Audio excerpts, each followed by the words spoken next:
Clinic میں گیا, مجھے کچھ نظر ٹیسٹ کوانی تھی, آنکھوں میں کوئی پین ہو رہا تھا, تو وہ بڑے بڑے آئی اسپیشلسٹ تھے وہاں بیٹھے ہوئے, 4-5 ڈاکٹر. نظر تو ٹھیک آئی تھی, کچھ کوئی نزلے کی وجہ سے تھا یا واللہ عالم کیا مسئلہ تھا. تو وہ 4 ڈاکٹر بیٹھ کے باتیں کر رہے تھے کہ یار ادھر فلاں جگہ جو ہے ایک ویکینسی ہے, اس میں اتنے ہزار روپے تنخواہ, اور فلاں جگہ اتنے ہزار روپے, فلاں جگہ نا پیسوں کی نا کروڑ لاکھوں ہزاروں کی باتیں ہو رہی تھی. میں 15 منٹ بیٹھا تو مسلسل یہی باتیں, یعنی پیسے سے بات شروع اور پیسے پہ ختم. تو مجھے یاد ہے مجھے نا, حالانکہ میری عمر اس وقت 21 سال ہوگی, یہ 20 سال 20-21 سال میری ایج تھی, تو مجھے ان پر بڑی حیرانگی ہو رہی تھی. دنیا مسافر خانہ ہے اور ان کی باتیں دیکھو کیا باتیں کر رہے ہیں بیٹھ کے, ہے بھائی. ٹھیک ہے بھائی, 20-21 سال میں تو اب مجھے خیال ہوتا ہے سب کی یہی باتیں ہوتی ہیں, ابے پیسہ کہاں سے کمائے گا, کتنا کمائے گا, یہی ہوتا ہے نا صبح شام. تو مجھے ان پہ حیرانگی ہو رہی تھی, یار اتنے ایجوکیٹڈ پڑھے لکھے ڈاکٹر ہیں, یہ سب اسپیشلسٹ ہیں, کوئی ان کی کوئی میٹنگ ہوگی کیا ہوگا واللہ عالم, آنکھ کی ایک بات بھی نہیں ہو رہی. اپنی فیلڈ سے متعلق باتیں کریں نا تو اچھا لگے گا, جو نالج والی باتیں کہ یار آپ کو پتا ہے کہ نئی ریسرچ آئی ہے آنکھ کے بارے میں, یا شیئر کر رہے ہو معلومات. ٹوٹلی باتیں کیا ہو رہی ہیں, وہاں پر چلے جاتے ہیں وہاں اتنی تنخواہ ملے گی, ابے نہیں ادھر چلا جا ادھر اتنی ملے گی. وہ کہہ رہا امریکہ میں چلے جاتے ہیں وہاں اتنی. تو مجھے ان پہ حیرانگی ہو رہی تھی, کیونکہ ہم مفتی رشید احمد صاحب رحمہ اللہ سے ہر وقت یہ سنتے تھے, وہ تو اپنے گھر کو 1 مہینے سے کہہ رہے ہیں مسافر خانہ ہے بھائی. تو جب سارا دن یہ سنے گا آدمی, تو جو ایک پڑھا لکھا ڈاکٹر جب ہر وقت یہ باتیں کرے گا نا, اس کا 24 مسلسل ان کی یہی باتیں ہو رہی تھی.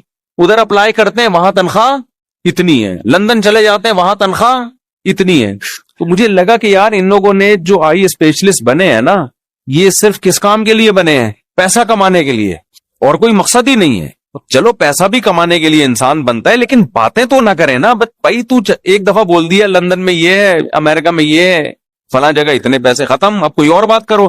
لیکن مسلسل کیا بات ہو رہی ہے, پیسہ پیسہ پیسہ پیسہ, مسلسل کنٹینیو اسی بات کو دہرایا جا رہا ہے. تو مجھے اس وقت بڑی حیرانگی ہو رہی تھی. اب میں سوچتا ہوں کہ مجھے حیرانگی کیوں ہو رہی تھی. اس لیے ہو رہی تھی کہ 24 گھنٹے ہم بات کیا سن رہے تھے, دنیا کیا ہے, مسافر خانہ, یہ دل لگانے کی جگہ نہیں ہے. اب بتاؤ, وہ ڈاکٹروں کو میں بے وقوف لگ رہا تھا اگر میں ان کے پاس بیٹھ کے یہ بات کرتا, ڈاکٹر صاحب دنیا مسافر خانہ ہے, آپ کو ہو کیا گیا, ادھر 1 لاکھ مل رہے ہیں, ادھر 2 لاکھ مل رہے ہیں, ادھر 4 لاکھ مل رہے ہیں, تو بس کرو یار, کوئی اور بات کر لو بیٹھ کے. 4 لاکھ مل رہے ہیں تو کیا کر لیں, کوئی اور بات کرو. تو وہ مجھے کیا سمجھتے ہیں, یہ کون ہے, بے وقوف, اور مجھے وہ کیا لگ رہے تھے, بے وقوف. میں ان کو الو سمجھ رہا تھا, اور وہ اس مولوی کو کیا سمجھ رہے تھے, اگر میں اپنی دل کی بات ان سے شیئر کر لیتا تو مجھے کیا سمجھتے, وہ بے وقوف. اگر میں ان سے کہتا وہاں بیٹھ کے کہ بھئی آپ جو کہہ رہے ہو کہ فلاں جگہ آپ جاب کر لیں تو آپ کو 1.5 لاکھ ملیں گے, اس کو 2 لاکھ ملیں گے, تو بس کرو, کوئی اور ڈنگ, دنیا مسافر خانہ ہے, اس کو اتنی لفٹ کیوں کرا رہے ہو. میں اگر یہ بیچ میں ٹوک دیتا ان کو تو وہ غصہ کرتے نا, بولتا بھائی مولوی تو اپنی آنکھیں چیک کرا, پتلی گلی سے نکل یہاں سے, پاگلوں والی باتیں نہیں کرو. پھر کہتے ہیں ہاں بتا کیا کہہ رہا تھا تو, 2 لاکھ کہاں مل رہے تھے, پھر دوبارہ وہیں سے جہاں سے چھوڑا تھا نا وہیں سے شروع کر دیتے. اب آپ بتاؤ بات کس کی صحیح تھی. اگر میں ٹوک دیتا ہوں ان کو کہ مسافر خانہ اتنا لفٹ کراؤ جتنی ہے اس کی حیثیت, تو وہ 4 آدمی مل کے مجھے ملامت کرتے. لیکن مجھے غالب گمان یہ ہے, کیونکہ یہ بہت پرانا واقعہ ہے, 20-25 سال ہو گئے, مجھے لگتا ہے ان میں سے 3 کا کم از کم انا للہ ہو چکا ہوگا اب تک, کیونکہ وہ ایجڈ تھے تھوڑے. 3 کا نہیں تو کم از کم 2 کا تو ہو ہی چکا ہوگا انا للہ. شدر مرغ کے بچے جب آپ پالتے ہیں نا تو 50% زندہ رہتے ہیں, 50% اس میں مر جاتے ہیں. ٹھیک ہے نا, جنرل نالج.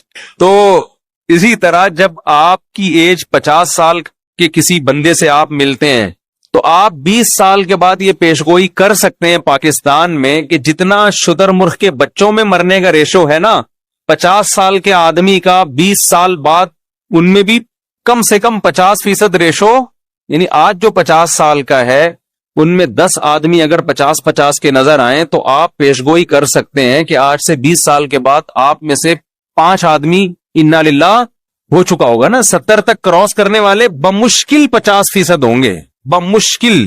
بہت بڑی بات کہہ دی میں نے, یعنی ورنہ تو امید ہے کہ سبھی مر چکے ہوں گے, لیکن وہ ڈر جائیں گے, وہ کئی لینا مر جائیں کہیں.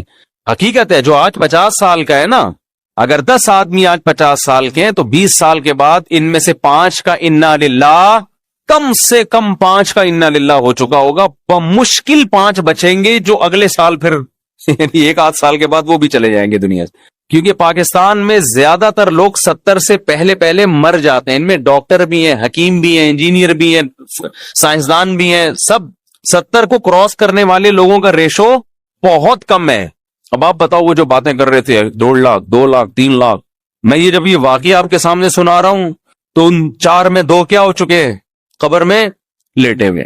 اب ان کو اللہ زندگی دے، آپس میں ذرا گپ شپ لگاؤ، وہ بات کریں یار ہم اس دن کہہ رہے تھے 2 لاکھ 3 لاکھ 4 لاکھ، ہم نے تھوڑی سی زندگی کے پیچھے کیا، ہمیں پتا ہوتا اتنی جلدی قبر میں آنا ہے تو چلو 2 لاکھ والا بھی ٹھیک تھا، 4 لاکھ والا بھی ٹھیک تھا.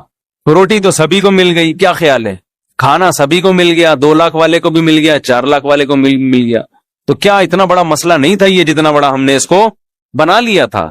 اور 2 لاکھ والا جب 4 لاکھ والا ہوتا ہے نا، اس کی تنخواہ جب ڈبل ہوتی ہے تو ایج اتنی ہو چکی ہوتی ہے کہ وہ 4 لاکھ سے وہ چیزیں خرید کے کھا ہی نہیں سکتا جو جوانی میں 50,000 سے کھا سکتا تھا. یعنی جب پیسہ آتا ہے نا، انسان کی ایج بھی اکثر بڑھ چکی ہوتی ہے، اس میں پیسہ آنے سے وہ مزے نہیں آتے جو کم عمری میں پیسے کے مزے ہیں.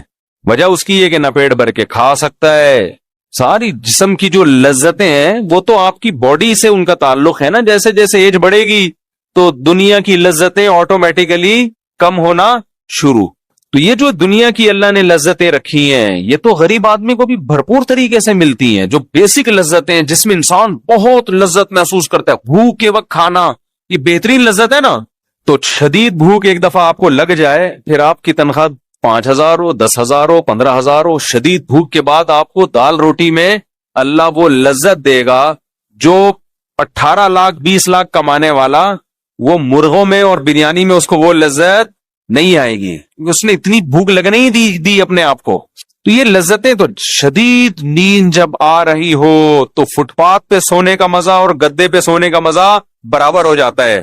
تو اس لیے میں یہ عرض کر رہا ہوں، چونکہ ہم سارا دن لوگوں سے ملتے ہیں اور مختلف فیلڈ کے لوگوں سے، یونیورسٹیوں میں پروفیسروں سے، ہمارے یونیورسٹی کے جو لوگ ہیں ان کو پروفیسر پڑھا رہے ہوتے ہیں.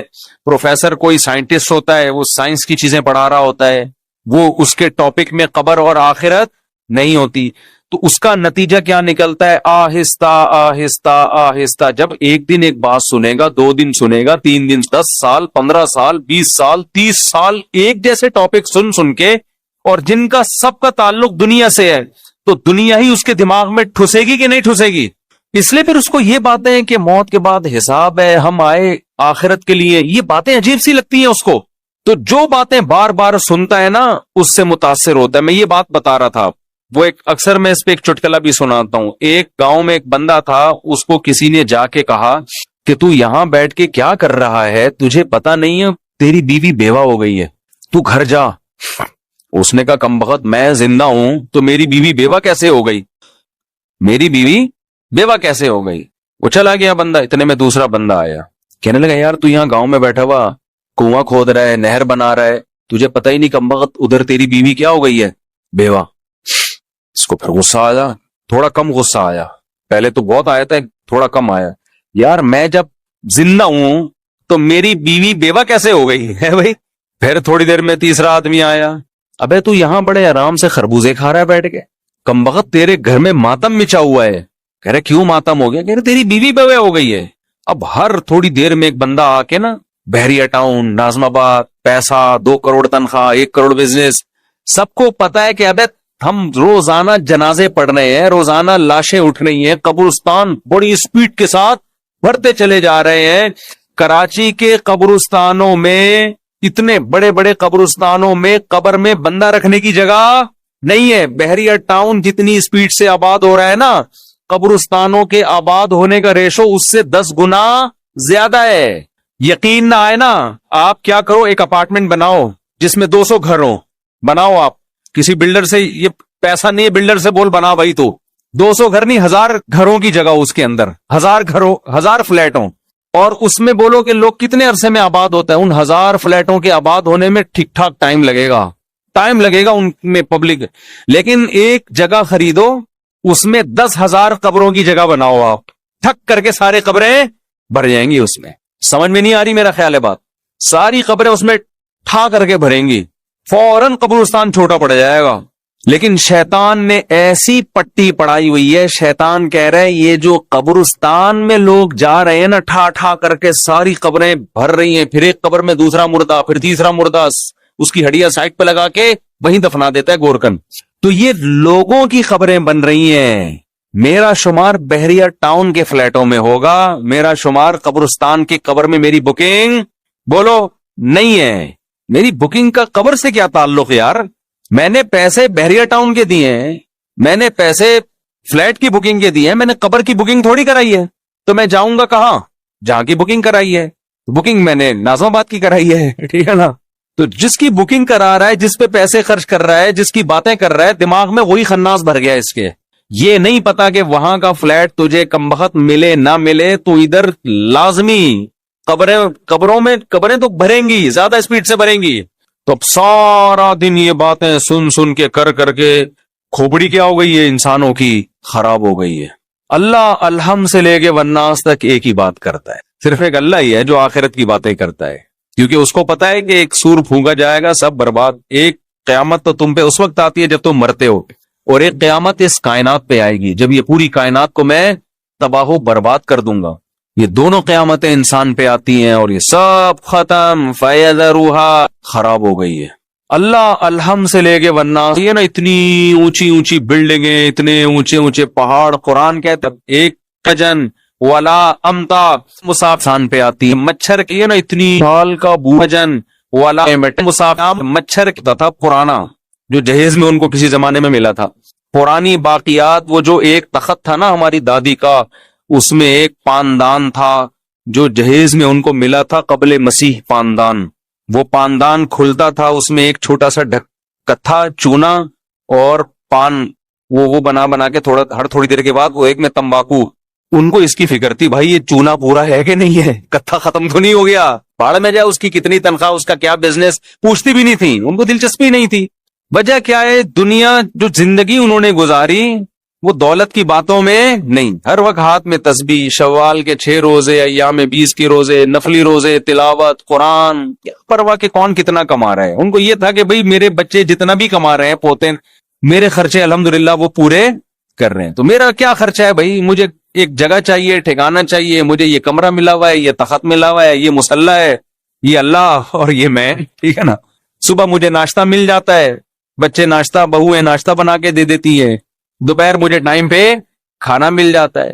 تو بس تھوڑی دیر آرام کی, اور ایک ڈرامہ دیکھنے کا اللہ معاف فرمائے ان کو بہت شوق تھا. ہم دادی سے کہتے تھے اتنے اچھے اعمال ہیں, اس میں سے ڈرامہ تو نکالو. وہ پڑوسیوں کے ہاں جاتی تھی پرانے زمانے کے ڈرامے دیکھنے کے لیے. بس یہ انٹرٹینمنٹ کی ایک چیز تھی ان کے پاس, ٹھیک ہے نا, اللہ مغفرت فرمائے. دیکھنا نہیں چاہیے تھا لیکن یہ تھا. اور دوپٹہ اوڑھ کے پورا اس تمیز سے جا کے نا تسبیح ہاتھ میں لے کے ڈرامہ دیکھ رہی ہو. اچھا, اس زمانے کے ڈرامے بھی ایسے بےہودہ نہیں تھے جیسے آج آ رہے ہیں, اور ڈرامے کو فل انجوائے کرتی تھی. وہ ایسا لگتا تھا کہ یہ ٹی وی کے اندر حقیقت میں لے جا کے ان کو بٹھا دیا ہے. جیسے کسی نے ڈرامے میں بیوی کو تھپڑ مار دیا, ہائے بیچاری کو اتنی زور سے تھپڑ مار دیا, ہائے, رو رہی ہوتی تھی, آنسو ٹپک رہے ہوتے تھے. ہم کہتے تھے یہ سچی مچی میں نہیں ہو رہا. سادہ لوگ تھے نا, سیدھے لوگ تھے. ہم کہتے ہیں یہ اوریجنل میں نہیں ہے, اتنا کیوں جذباتی ہو رہی ہو آپ. تو ہمارے ابا نے تو گھر میں ٹی وی رکھا ہی نہیں نا, تو وہ پڑوس میں جا کے دیکھتی تھی. تو وہ بس ڈرامہ دیکھا, اور تسبیح اللہ صلی اللہ علیہ وسلم بھی چل رہا ہے, وہ اپنی تسبیحات کا معمول بھی, بس یہ ایک چیز. تو نہ تو دنیا سے محبت نہیں تھی, بتانا میں یہ چاہ رہا ہوں. پیسوں سے محبت نہیں, بیٹا کما رہا ہے نہیں کما رہا, چھوڑو بھائی, ہم نے زندگی گزار لی, اللہ اللہ کرو, بس ہمارے بیسک خرچے پورے ہو رہے ہیں, بس اس میں خوش تھی. ہماری والدہ کا بھی ایسا ہی تھا. ہماری والدہ کا تو اللہ معاف فرمائے ایسا تھا کہ قرضے لے کے دوسروں پہ خرچ کرو. ہم اس میں ٹینشن میں آئے ہوئے تھے کہ بھائی اپنے پیسوں سے آدمی سخاوت کرتا ہوا اچھا لگتا ہے, جب اپنے ختم ہو جائیں تو ادھر ادھر سے قرضے لے کے اس کو کھلا دو, اس کو کھلا دو. نانا کا بھی ہمارے یہی حساب کتاب تھا. یہ تو خیر اسراف میں آتا ہے نا, جمع کرنے کا نہیں تھا پہلے لوگوں میں. اصل میں یہ بتانا چاہ رہا ہوں, آج جو لیڈیز کی جو قسم مارکیٹ میں آ رہی ہے, مردوں کی جو قسم مارکیٹ میں آ رہی ہے, ان کو اللہ رسول میں لذت ہے ہی نہیں. نماز میں, روزے میں, تسبیح میں, تلاوت میں دلچسپی ختم. پیسہ پیسہ پیسہ, کامیاب وہ ہے جو پیسہ کما رہا ہے. ہمارے حضرت جب پیسے کا تذکرہ کرتے تھے نا، ایک شخص آیا حضرت کو بہت پیسہ کا، حضرت فرمائے اس کے دل میں دولت کی محبت کے گٹر ابل رہے ہیں.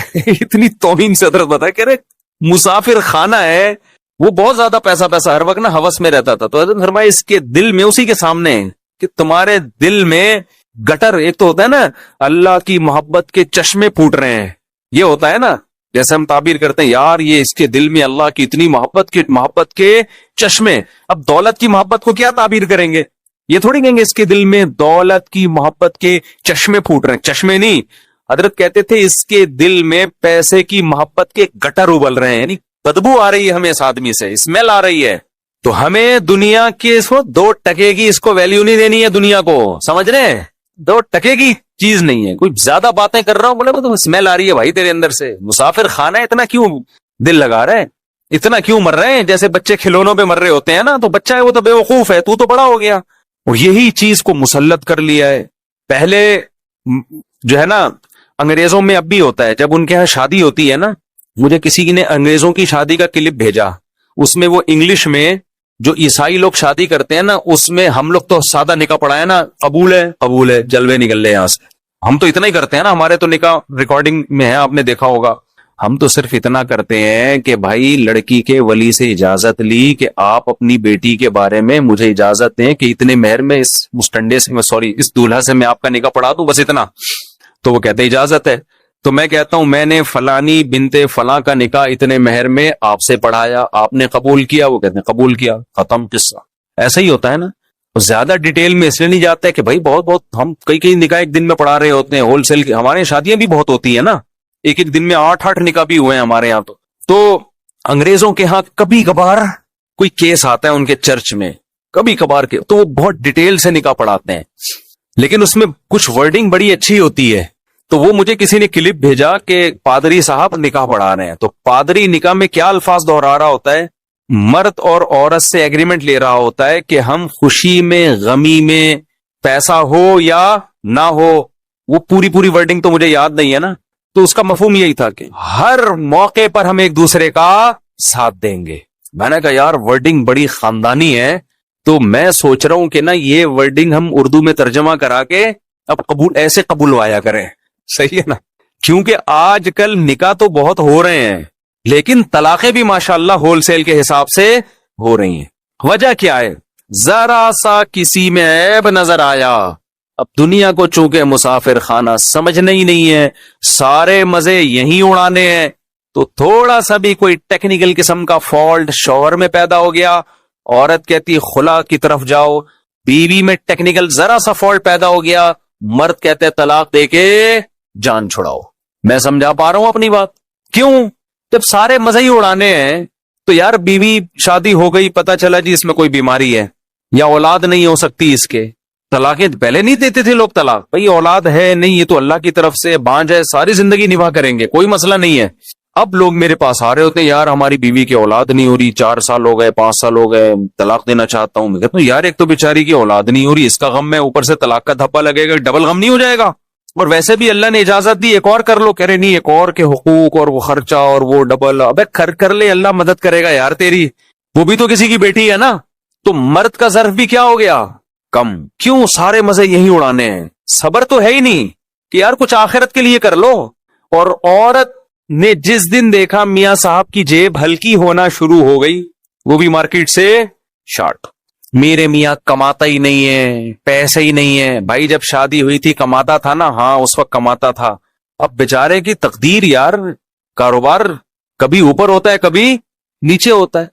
اب عادت انہی چسکوں کی لگ گئی تھی عورت کو، وہی کباب پراٹھوں کی. اب میاں کی جاب گئی تو تھوڑے دن صبر کرے گی، اس کے بعد مارکیٹ سے شارٹ کھلا.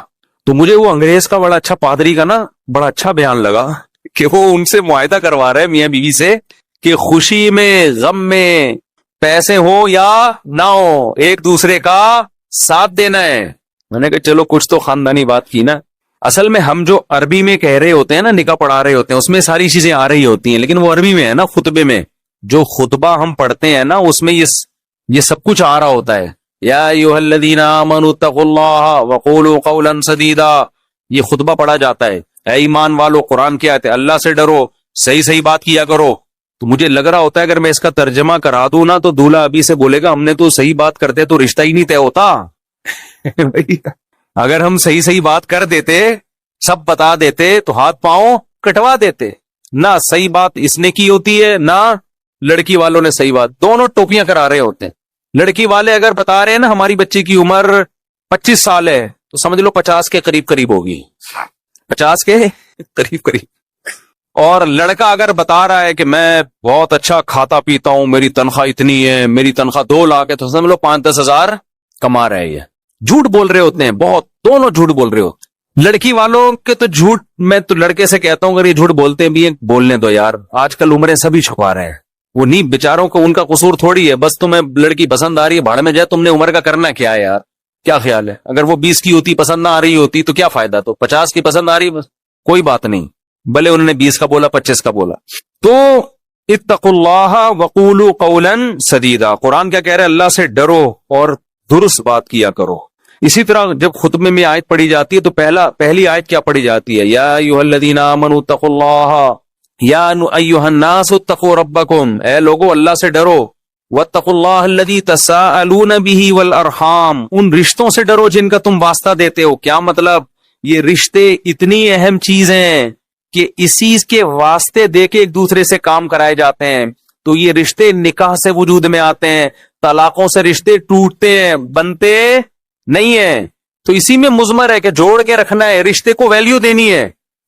تو یہ ساری کی ساری چیزیں کھوپڑی میں اس وقت سمجھ میں آتی ہیں جب انسان دنیا کو مسافر خانہ سمجھنا شروع کر دے. پھر اگر بیوی میں کوئی عیب ہوگا برداشت کرے گا, یار کوئی بات نہیں, آخرت میں ذخیرہ تو ہے نا, جتنا برداشت کروں گا آخرت میں ثواب ملے گا. مرد میں اگر کوئی عیب ہے, عورت کہتی ہے کوئی بات نہیں بھائی, اللہ کو نباہ کرنے والی عورت پسند ہے, طلاقیں لینے والی عورت اللہ کو پسند نہیں ہے, نباہ کرو.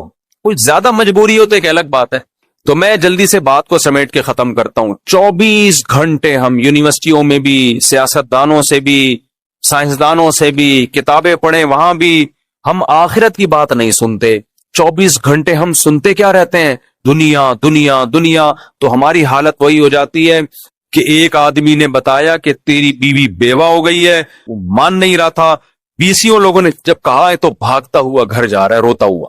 لوگوں نے پوچھا تجھے کیا ہو گیا, گھر کیوں بھاگتا ہوا روتا ہوا جا رہا ہے؟ کہنے لگا میری بیوی کیا ہو گئی, اتفاق سے بیوہ ہو گئی. لوگوں نے کہا کمبخت تو زندہ ہے تو تیری بیوی کہاں سے بیوہ ہو گئی؟ اس نے کہا یار سمجھ میں تو نہیں آ رہا, لیکن اتنے لوگ بول رہے ہیں, مجھے لگ رہا ہے اس میں کسی حد تک صداقت ہے.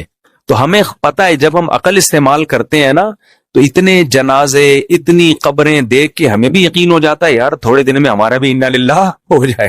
وہ پتہ نہیں کس طرح سے, کوئی ٹرک کے نیچے آئے گا, کوئی کو ڈینگی ہو جائے گا, کسی کا یہ جگر خراب ہو گیا, کسی کو شوگر ہو گئی, بلڈ پریشر سے دماغ پھٹ گیا اس کا.